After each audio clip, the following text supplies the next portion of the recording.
plus by is equal to c. Okay?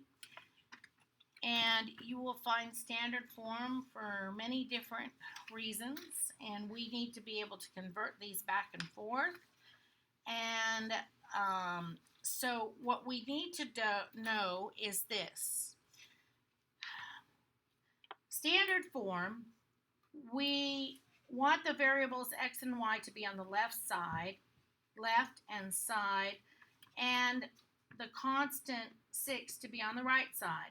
When we move terms around, we do so exactly as we did when we solved equations. Whatever you do to one side, you must do to the other side. So you're doing the same thing. So what they did was they took y is equal to 2x minus 6. They brought their 2x over. It says negative 2x plus y is equal to, okay, they just subtracted 2x from both sides. They ended up with negative 2x plus y is equal to negative 6. Now, there is some very important things that must happen for a standard equation, okay? Here we go. Equations that are written in ax plus by equals c, which we are going to call standard form equations. And they're written here, but it is so small that I am going to rewrite them in big, big bold, okay?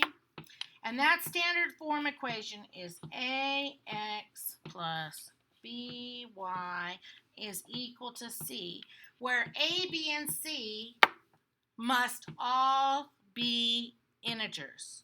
So how are we going to say that? We're going to say all coefficients and constants. So what are my coefficients? A and B, right? What is my constant? C. Okay? Must be integers. What are integers? Come on. What are integers?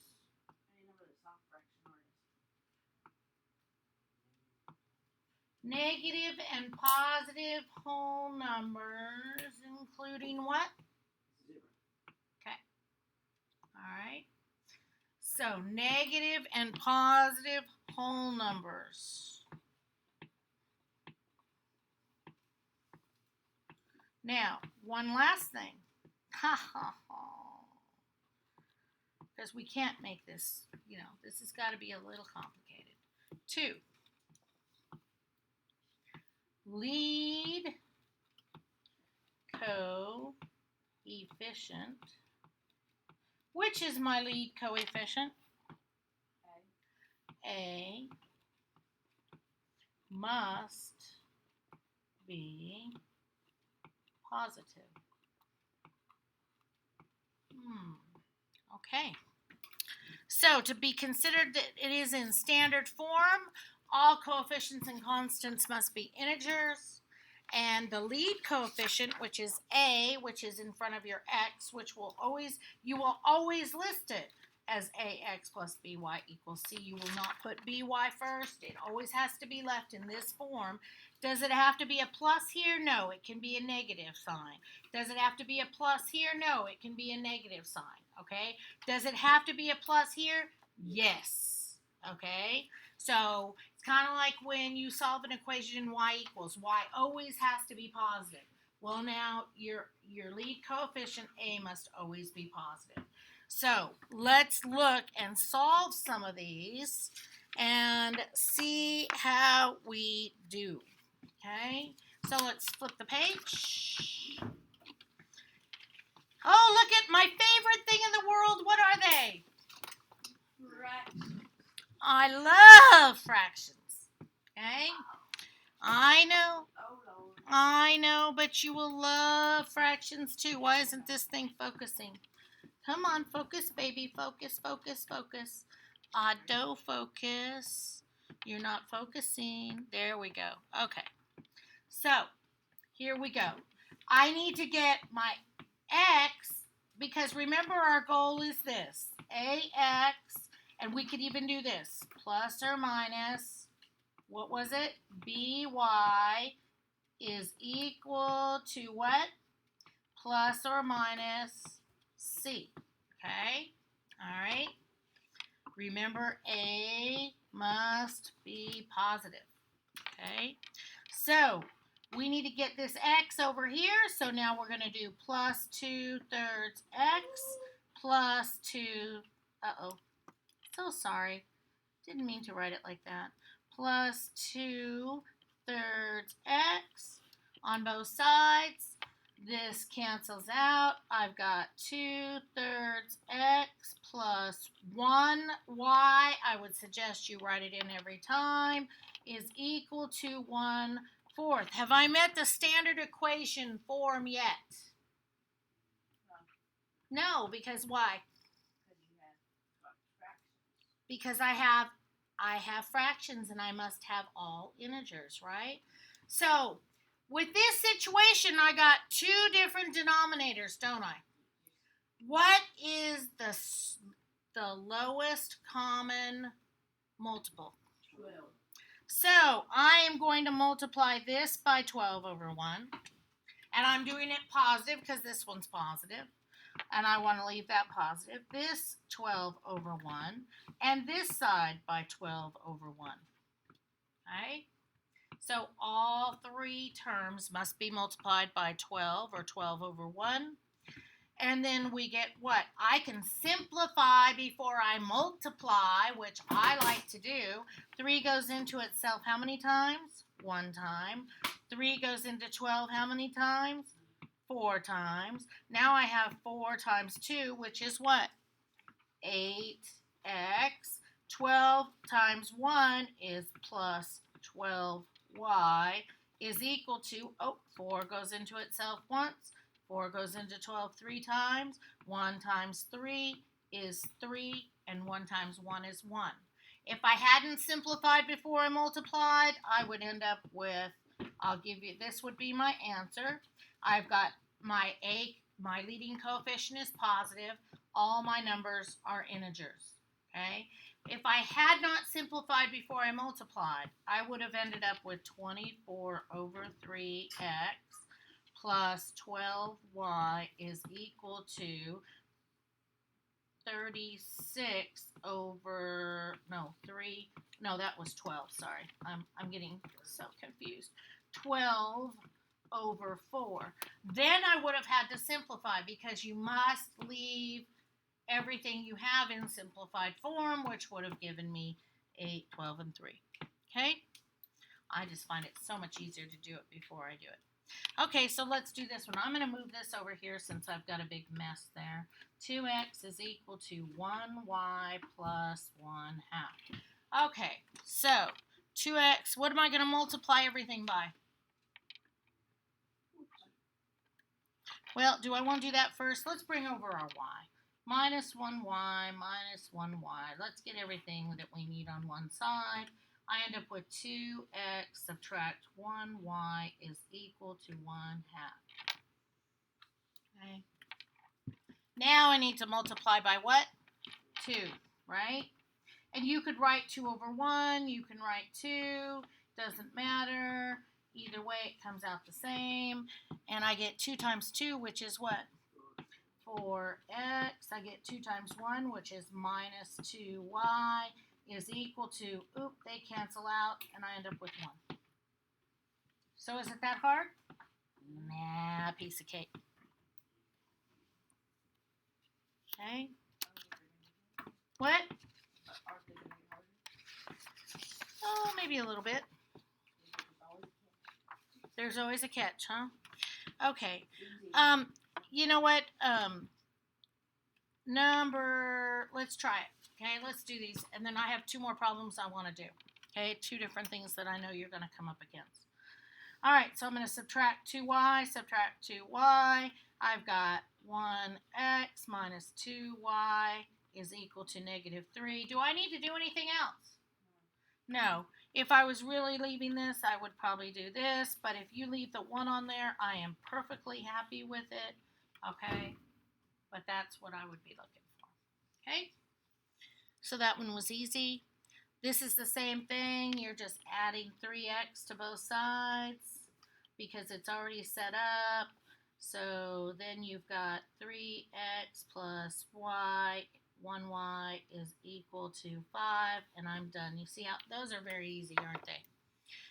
All right, just to make sure we know how to deal with this, I think it's important that we do this one.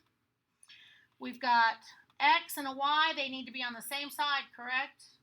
Okay, so if I subtract 5y from this side, subtract 5y from this side, 5y minus 5y leaves what? 0, doesn't it? In this instance, we're going to write it. So I've got 1x minus 5y. I must have a what? Integer. Is 0 an integer? So am I done? Yes, I am. Okay. All right, I got another couple of little scenarios I want to do here. Okay. Let's get this just a little bit more involved. Okay. I think, let's see here. I want to see. What? Your arm was on scenario. On scenario? I said your arm was our scenario. Oh, it was? No, Yeah, it could have been, huh? These aren't too bad. You've only got one fraction. When you get two fractions, it gets a little more hairy. But I want to give you something where you don't have a 1 on top. So let's look at this. Okay? Let's look at y is equal to 3 over 7x plus 4. Okay? Sorry. My example here. Okay? So on this one, first thing I'm going to do is bring my x over. So subtract 3/7 x, subtract 3/7 x. I end up with negative 3/7 x plus 1y is equal to 4. So what am I going to multiply?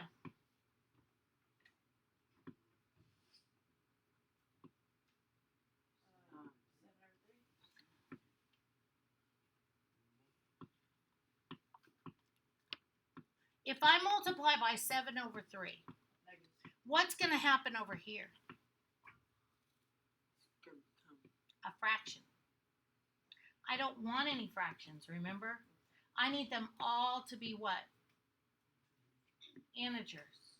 So in this case, since I have to have them all be whole number integers, I just want to get rid of my denominator, okay? I don't want to get rid of the whole fraction, all right? So if I do this, negative 7 over 1, I do this, negative 7 over 1, I do this, negative 7 over 1, I end up canceling my 7's out, correct? Canceling my negative signs out, correct? And 1 times 3 is 3, and 1 times 1 is 1, so I end up with 3x, don't I? Y'all see how I got that? Okay. Then negative 7 times positive 1 is minus 7y. And negative 7 times positive 4 is negative 28.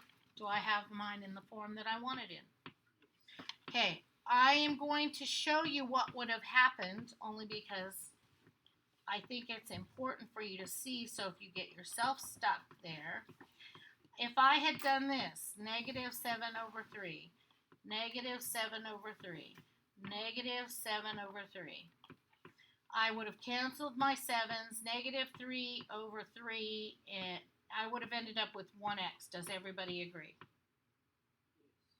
Because I could have canceled my 3's. Okay, I would have had 1, 1, 1, 1, and it would have been a negative 1 times a negative 1, and I would have had 1. Here, though, I would end up with negative 7/3 y, wouldn't I? Then here, I would end up with negative 28 over 3. Okay? So I'm in a pickle again, aren't I? What do I do now? Multiply by 3? Oh, so if I came back over and multiplied everything by 3 over 1, or 3, now I've got what? 3 times 1 is 3x. 3 times, oh, that's going to cancel each other out. I'm going to end up with negative 7y.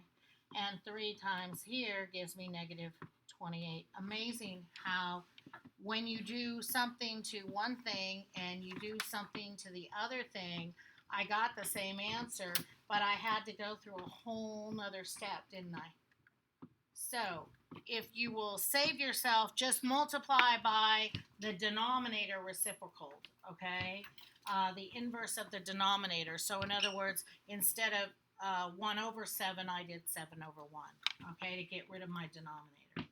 Make sense, people? Okay? I just wanted you to see if you did that, what would happen. And in order to get them all to be integers, then if I tried to do over here 3 over 7, then I would have come back here and been in trouble with 3 over 7 again. Do you see that? So it's all about the fact you have to be comfortable with manipulating these numbers, because it's not that difficult if you are. And realizing that it doesn't matter what you do to one side, as long as you do it to the other side, you're going to be okay. All right? You have to do it to each term.